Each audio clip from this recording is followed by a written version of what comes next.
Hello and welcome back. This is Curses and you're watching my Elite Dangerous Let's Play.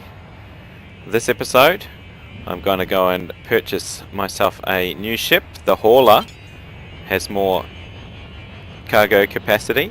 I'm also going to show the galaxy map and talk a little bit about my favourite trade at the moment and how I make my profit. So let's first dock at Bradfield Orbital. I'm running low on fuel and I need to get to the all-in system because that's where I've decided to buy my hauler. I haven't requested docking yet. I hope they don't shoot me. Hold on a sec. Right, I'm safely in the hangar at Bradfield Orbital. I need to get to all-in, so I'm going to plan my trip. So I use the galaxy map. So here you can see us at the blue triangle. We're quite a far way out from the galactic center. You navigate this by using the mouse and clicking. Now what you can do is go to navigation and type in destination, enter system name, all-in. It goes and targets all-in for you, and so you go how do you target it? There we go, destination. Once you click on it, it targets it. However, in the game at the moment, there's no GPS type auto plotting system, so you kind of have to remember which way to go yourself. So I'm here at Ovid. I need to track via Opala, Ebutus, then all-in. And the blue lines show my range with max cargo mass. So I can make each of these jumps pretty easily. Okay, so now I remember Opala, Ebutus, all-in. I can target that. And we go to Opala first. Now I will exit. And I will call back in with you when we're approaching all-in. Ship released. Engines engaged.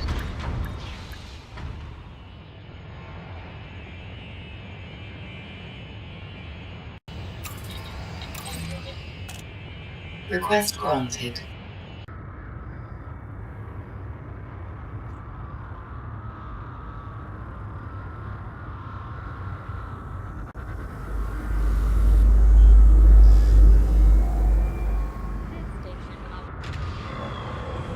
Warning, landing gear not deployed.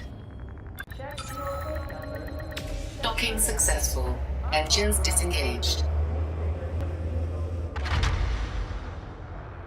Here we are at the all-in Enterprise. Okay, first of all I have to drop off the goods that I picked up when I left Ovid. What have we got?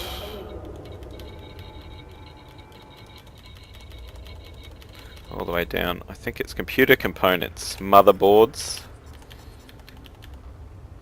I make 976, that's worse than I thought I was going to get. Thought I would make about 1100, that's alright, that was based on some old data. Now I need to go to shipyard. Buy a hauler for 23,000, I have 61,000.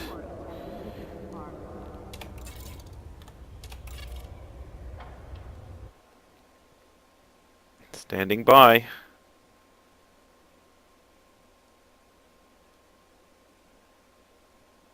Obviously removing all the plastic over the seats and dusting off the cockpit and things like that while they get my ship ready.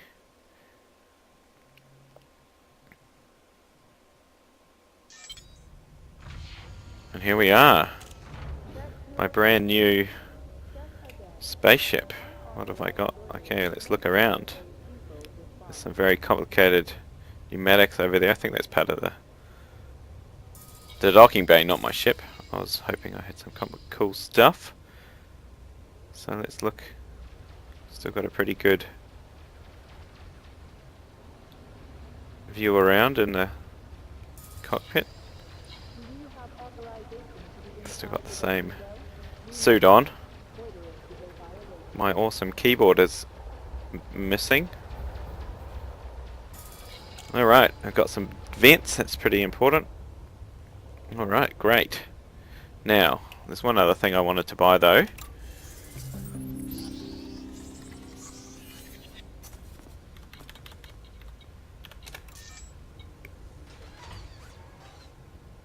I've got a C2 pulse laser. I'm going to get rid of that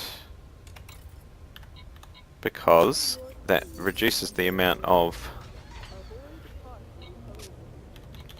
cargo I can get. But what is it? Is it support tech? I've got nothing equipped. But if we go to the store, no, that's not what I want.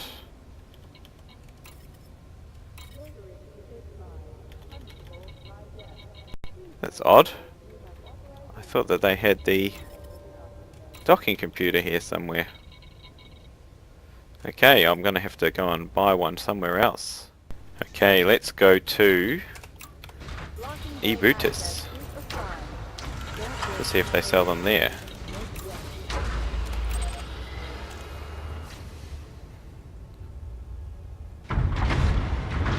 Okay, what's it like flying this ship? Ship released. Engines engaged.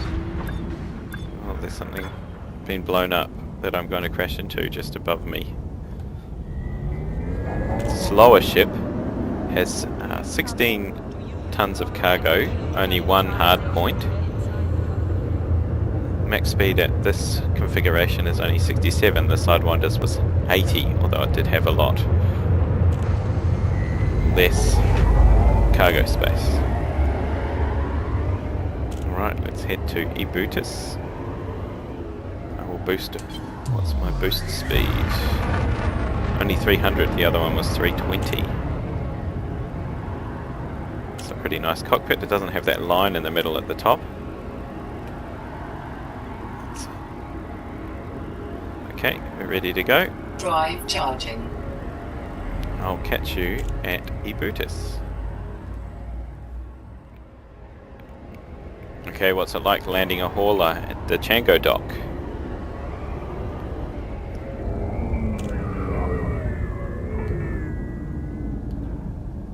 Take it nice and easy this first go. Ooh. Landing pad 12. That's just here. Landing gear down.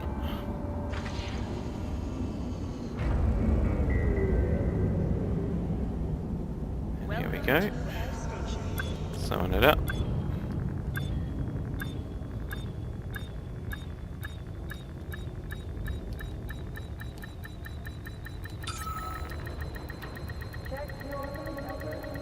Oh, Docking it seems successful. like it's lower than it is. Engines disengaged. Well, I didn't crash it, which is quite good. Okay, we're at the outfitting at the Ebutis Chango dock, and it looks like there's no docking computers available here either. I'm going to have to go to the big city, the Iranian system at Azerbaijan City, and see if they have it there. Alright, I'm on the way to Beagle 2 station. I just noticed that the visibility out this cockpit is actually quite a lot worse than the Sidewinder, which is sort of a multi-role aircraft or spaceship. You've only got a tiny window here, nothing above, it's all control panel, tiny window here, and then there's the side windows. I really like how you can kind of get an idea in the head look mode of what's around. There's the Acellus Primus Beta star, which is 0.17 light years away. I've just come from the Acellus Primus Alpha star, which is the star that I jumped to. Currently doing 24.5 times the speed of light, approaching Beagle 2 at a rate of knots. That's an interesting term in this setting. And I will dock with the Beagle 2 and hopefully we find a docking computer. See you soon. This is a pretty cool thing. Beagle 2 seems to be in orbit around a moon of looks like a gas giant. And I'm approaching it, it keeps telling me impact, and I thought it may be on the other side, but No, it's just a really neat and interesting location. So there's the moon on the right and the gas giant behind it. Very cool. I'm just about at safe distance to drop out of Super Cruise.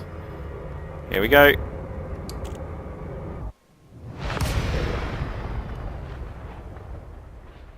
So I came out of Super Cruise and the planetary bodies are in the same configuration as they were I was approaching, and they were kind of aligned. And as you can see, apart from my rotation, they're pretty much the same configuration with the galaxy in the background. Really cool stuff. Well, I'm here on the Beagle 2 and there seems to be no docking computers available. I wonder if they've sold out, or maybe they're reworking them. I will have to come back to you when I can find one. And here again at the Gorbatko Reserve, which is another place that said had the docking computer not available, so it looks like I'm going to have to show you that another time. Hello and welcome back. Now I'm going to talk about my favourite trade route of the moment. It's the best profit that I found with my Sidewinder, and I'm going to explain to you while I do a little bit of trading. Well, flying between two stations, that is. So the first part of my leg, I found that the Ovid station sells marine supplies, and the Kai Hercules station, neighbouring, wants to accept that trade. So I take marine supplies from Ovid to Kai Hercules. Then at Kai Hercules I buy fish, and then I take it to the Magec system, which is also adjacent to Kai Hercules. And thirdly, I jump Magec to Ovid, and I drop off coffee from Magec to Ovid, and I get a total profit in my 16 slot hauler of 17,008 credits, and the time it takes is 18 minutes and 55 seconds. That's not including anything that you do on the station, which is pretty much all the same amount of time at each station. Another trade route I found, which is a bit less complicated, it's only 2 jumps, is starting it over, take marine supplies to Kai Hercules again, and then from Kai Hercules you bring the fish directly back to Ovid, so you end up back where you started with the new route. That takes only 14 minutes and 9 seconds, but the way to compare these two trade routes is the amount of profit divided by the total amount of time, and I found the profit to time ratio of the first 3-leg route is actually better than the profit to time ratio of the 2-leg route, and that's all due to the way that you approach the system from the other system. So when you jump from, it's actually all to do with the way the orientation of the Kai Hercules system relative to the Ovid system. The Kai Hercules system is opposite the Bradfield orbital, which is the Ovid station, and so you have to traverse around the star before tracking direct to the Ovid station, which is Bradfield, and so you end up with about an extra minute or two, and that lowers your profit per minute ratio by about Main fuel tank low. 10%, which is a pretty significant margin if you want to be making a lot of profit. So I hope this information can help you out. I'm going to be investigating more with my new ship, because it's got a longer jump range, and that means that I can find trade routes which I haven't been able to do in my Sidewinder. As I said before, this trade cycle I found in the Sidewinder because it had a short jump range. The ship has a little bit of a longer jump range, so hopefully I can get to some systems which I haven't been able to get to before, and I'll be able to tell you some more hot tips on trading next time we talk. Request granted. Okay, that just about wraps it up for this episode of my Elite Dangerous. I'm going to go and do some grinding, find some more trade routes, and I'll catch you all in the next episode. Thanks for watching, and leave a like if you like, subscribe if you want to see more, and leave a comment if you have any comments or want to know anything about how I play the game. See you later. 4